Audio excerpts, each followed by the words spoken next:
Bismillahirrahmanirrahim.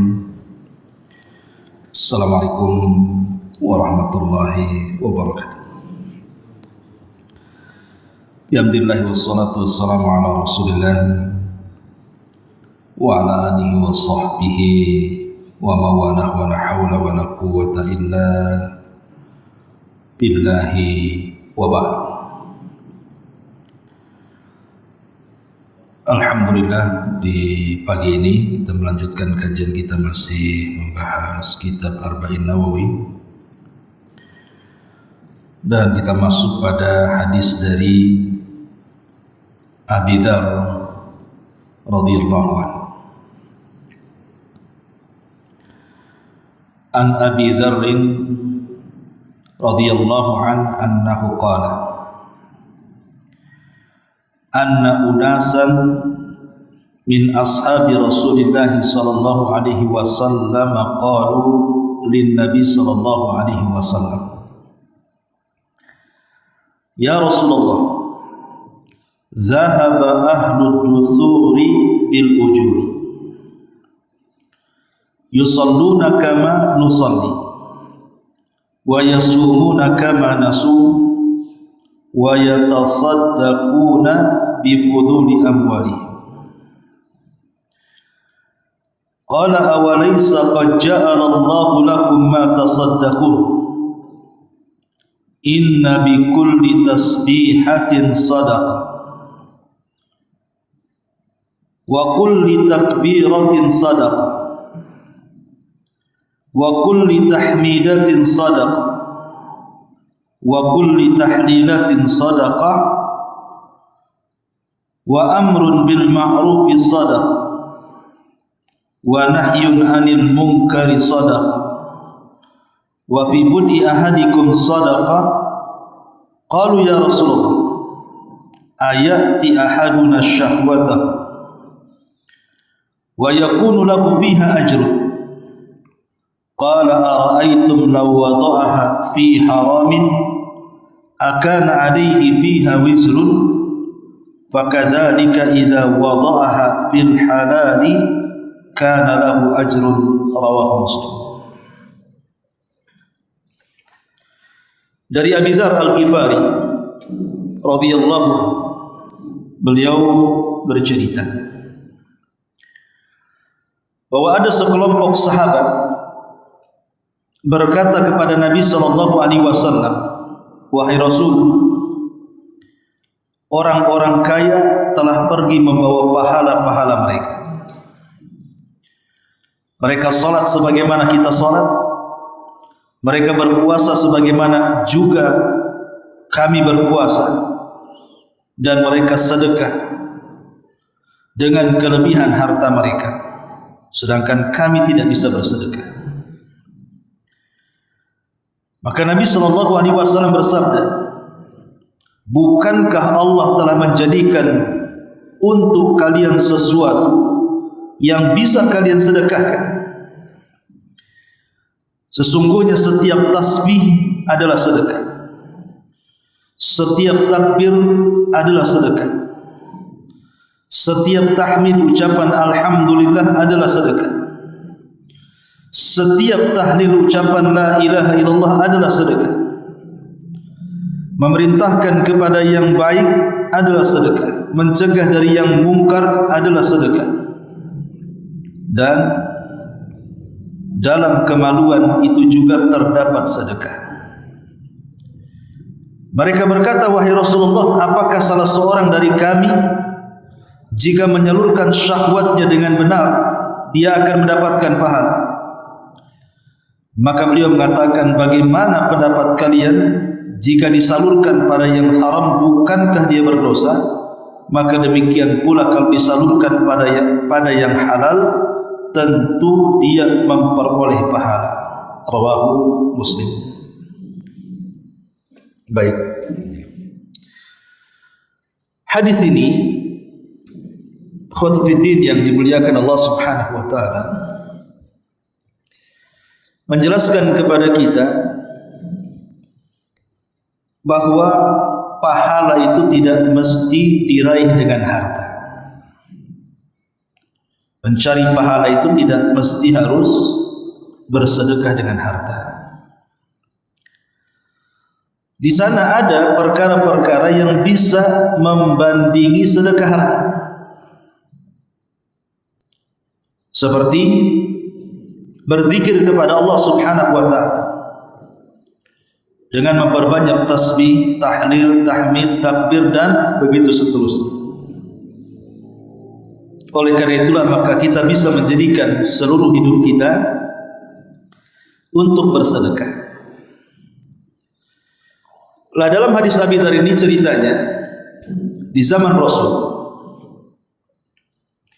orang-orang miskin cemburu dengan orang-orang kaya. Jadi orang-orang miskin di zaman Rasul sangat cemburu dengan orang-orang kaya. Karena orang-orang kaya itu selain mampu melakukan ibadahnya orang miskin, mereka mampu melakukan ibadah yang tidak bisa dilakukan orang miskin. Tetapi orang-orang miskin boleh jadi bisa melakukan sebagian ibadah orang-orang kaya, tetapi ada yang tidak mungkin dilampaui orang-orang miskin untuk melakukan seperti ibadahnya orang-orang kaya. Nah, contohnya dalam hadis ini. Jadi orang-orang miskin di zaman Nabi SAW datang kepada Rasul dan mengatakan, Rasul enak ya jadi orang kaya. Mereka bisa membawa pahala besar dengan harta mereka yang kami tidak bisa. Kami sholat, mereka sholat. Kami puasa, mereka puasa. Kami baca Quran, mereka baca Quran. Kami berzikir, mereka bisa berzikir. Tapi mereka bisa sedekah dengan harta yang kami tidak bisa. Sehingga mereka mengatakan, enak kali orang-orang kaya itu. Mereka membawa pahala dengan harta mereka dan kami tidak bisa membawa pahala karena kami tidak punya harta. Maka Nabi SAW menenangkan orang-orang miskin di zaman itu dan mengatakan, kalian bisa seperti mereka. Kalian ingin mendapatkan pahala seperti yang mereka dapatkan? Tentu wahai Rasul. Apa itu? Maka di sini Nabi SAW mengajarkan, bukankah sedekah itu tidak mesti harta? Bukankah setiap tasbih adalah sedekah? Bukankah setiap tahmid adalah sedekah? Bukankah setiap takbir adalah sedekah? Bukankah setiap tahlil adalah sedekah? Bukankah kalau engkau mengajak manusia kepada yang ma'ruf dan mencegah yang mungkar adalah sedekah? Bahkan kalau seorang suami menggauli istrinya itu juga sedekah. Ketika hadis ini bocor kepada orang-orang kaya, akhirnya orang-orang kaya pun meniru apa yang dilakukan orang-orang miskin. Ketika orang-orang kaya kemudian mengikuti gaya orang-orang miskin yang sudah diajarkan Nabi SAW, akhirnya orang miskin datang kepada Rasul, Rasul, sekarang orang-orang kaya sudah meniru-niru kami. Berarti mereka mendapatkan pahala yang jauh lebih besar dibandingkan kami. Maka Nabi SAW mengatakan, itulah karunia Allah yang Allah anugerahkan kepada siapa yang dikehendakinya. Ma'asyiral muslimin, ikhwatu fiddin yang dimuliakan Allah Subhanahu wa taala, baik di sini dalam hadis ini ada pensyariatan agar kita memperbanyak 4 kalimat.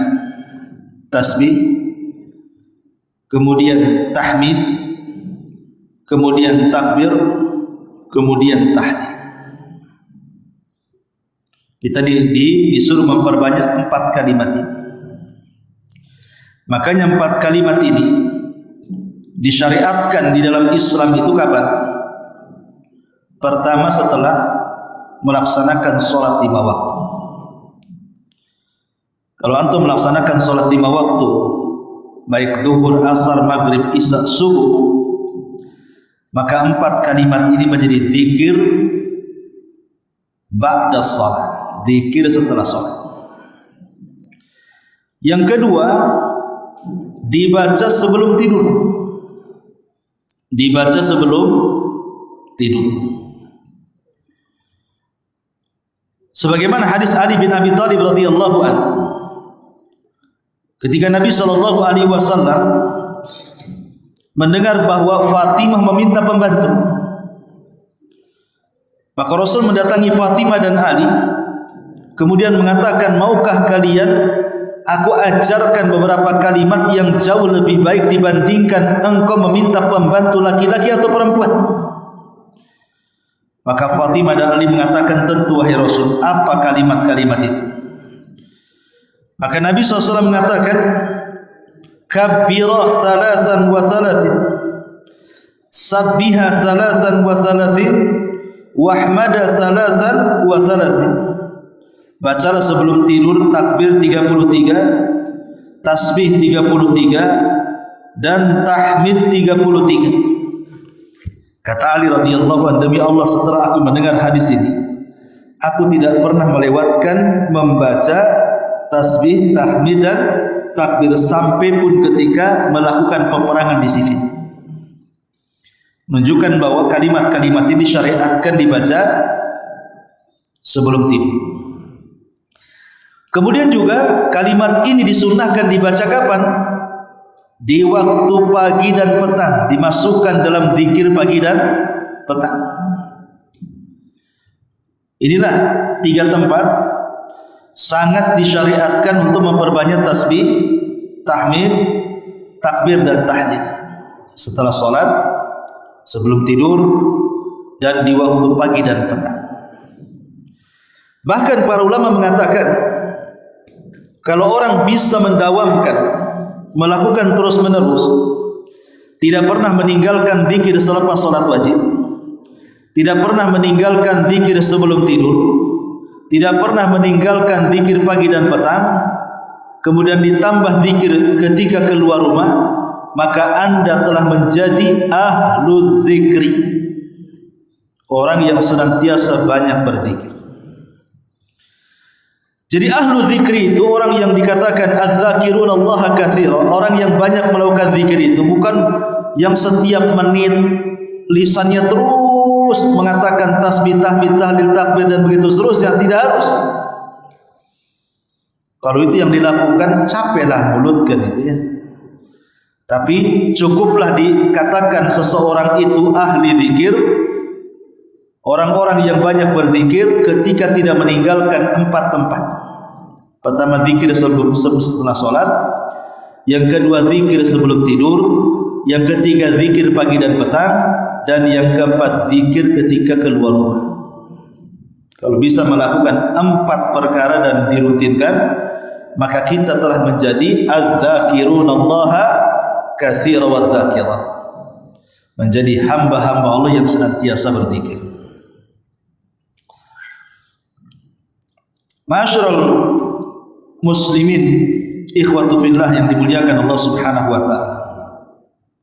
Kalimat-kalimat ini kenapa sangat istimewa dan dijadikan sebagai sedekah oleh Nabi sallallahu alaihi wasallam? Pertama, karena 4 kalimat ini termasuk ahabbul kalam ilallah, kalimat yang paling dicintai Allah. Yang kedua, kalimat ini juga ahabbu al-kalam ila Nabi sallallahu alaihi wasallam, ucapan yang paling dicintai Nabi. Kemudian yang ketiga, annahunna mukaffiratun lidzunubi, bahwa kalimat-kalimat ini bisa menggugurkan dosa kalau dibaca. Kemudian juga yang kelima, annahunna ghirasul jannah, bahwa 4 kalimat ini bagian daripada tanaman-tanaman surga. Kemudian juga annallaha ikhtara haula'il kalimat li ibadihi wa rattaba ala dzalika ujuran 'azimatan. Dan 4 kalimat ini adalah 4 kalimat yang dipilih Allah, yang diletakkan di dalamnya pahala yang sangat besar. Kemudian yang keenam, annahunna junnatun liqailihinna minan nar, bahwa 4 kalimat ini bisa menjadi benteng bagi kita dari api neraka. Kemudian yang ketujuh, annahunna saqilatin fil mizan, bahwa 4 kalimat ini bisa memberatkan timbangan di sisi Allah Subhanahu wa taala. Kemudian juga anna lil abdi bi qauli kulli wahidin minhunna lahu sadaqah, dan setiap kalimat dari 4 kalimat ini kalau kita baca maka bernilai 1 sedekah. Sebagaimana hadis yang kita bahas di sini, bahwa setiap tasbih sedekah, takbir sedekah, tahmid sedekah, tahlil sedekah. Termasuk juga di sini wal amru bil ma'rufi wan nahyu 'anil munkari shadaqah. Berdakwah itu bagian daripada sedekah. Karena dakwah itu kan cuma 2, ngajak orang berbuat baik, mencegah orang dari yang mungkar. Bahkan seorang suami atau seorang istri yang melakukan hubungan suami istri itu dianggap sedekah. Karena kalau disalurkan syahwatnya kepada yang haram itu dosa, berarti kalau disalurkan ke yang halal itu pahala, bagian daripada sedekah. Seolah-olah hadis ini mengajarkan kepada kita bahwa kita ini bisa menjadikan seluruh hidup kita untuk menjadi orang yang ahli sedekah. Jadi hadis ini mengisyaratkan kepada kita seolah-olah Rasul ingin mengatakan kalian bisa menghabiskan hidup kalian dengan sedekah. Karena sedekah tidak mesti harta. Al-kalimatut thayyibatu shadaqah. Kalimat-kalimat yang baik itu juga sedekah. Tasbih, takbir, tahmid, tahlil, dan begitu seterusnya.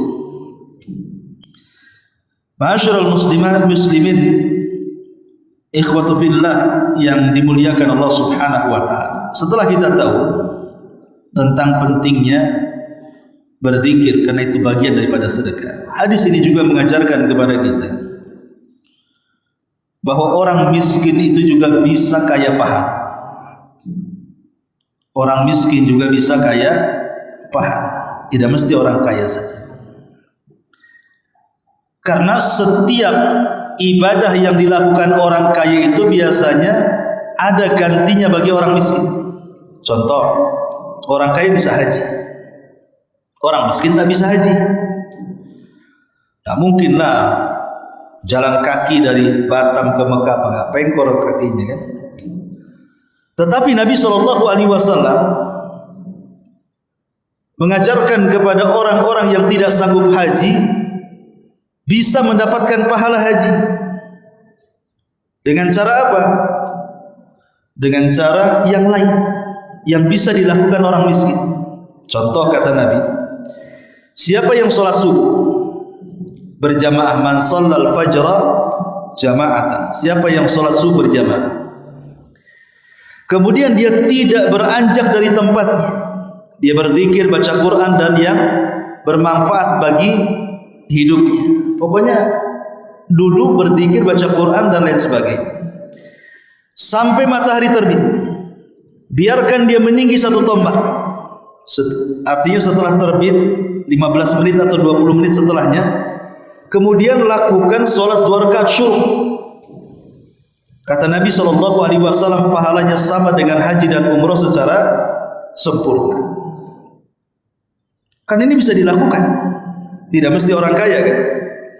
Kita sendiri orang miskin bisa kalau sholat subuh diam di tempat duduknya sambil baca Quran dan zikir, setelah matahari terbit kemudian sholat 2 rakaat, pahalanya sama dengan haji dan umrah secara sempurna. Kan orang miskin bisa melakukannya. Jadi kalau orang tidak bisa melaksanakan haji, ada gantinya. Atau contoh yang lain, ibadah orang kaya adalah berkurban. Dengan uangnya dia bisa membeli unta, dengan uangnya dia bisa beli sapi, dengan uangnya dia bisa beli kambing. Tapi ada orang miskin yang tidak sanggup itu. Bagaimana caranya orang miskin supaya dapat pahala kurban? Maka lakukan amalan ringan tapi pahalanya besar. Apa itu? Ghibtah. Ghibtah itu berangan-angan seperti orang lain Dan kalau dia memiliki seperti orang lain, dia pun akan melakukan hal yang sama seperti orang lain. Contoh, ada tetangga kaya. Dengan kekayaannya dia bisa korban. Kita hanya bisa melamun. Ya Allah, kalau aku seperti dia kaya, aku juga akan berkorban seperti dia, bahkan lebih. Maka cukup menghayal seperti itu saja kita sudah dapat pahala orang yang korban. Atau contoh yang lain, umpamanya kita ini nggak bisa korban, kita dekati tetangga kita yang kaya. Pak, bapak kan gaji tinggi, saya lihat bapak mampu, korbanlah tahun ini. Gara-gara ucapan kita kepada orang tadi, akhirnya dia berkorban. Kalau gara-gara ucapan kita suruh dia berkorban karena kita tidak mampu, maka kita suruh orang berkorban, akhirnya berkorban,